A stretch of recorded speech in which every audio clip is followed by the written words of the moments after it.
Assalamu Walaikum. In this video, how to convert text smart object in Photopea. Let's begin. First of all, create a new layer and type text, change text color and click anywhere. Wait for a second. Okay, then type text, press control,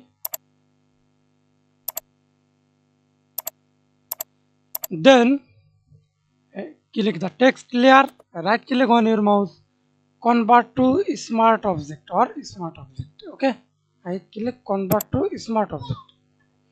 Then see this icon, double click this icon, then view new window and you change the text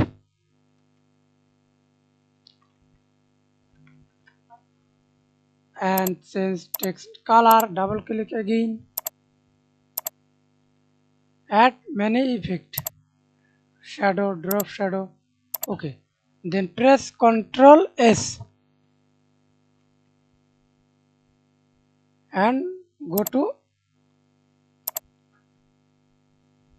see this change automatically. Thanks for watching video. Please subscribe to my channel, like, comment, share.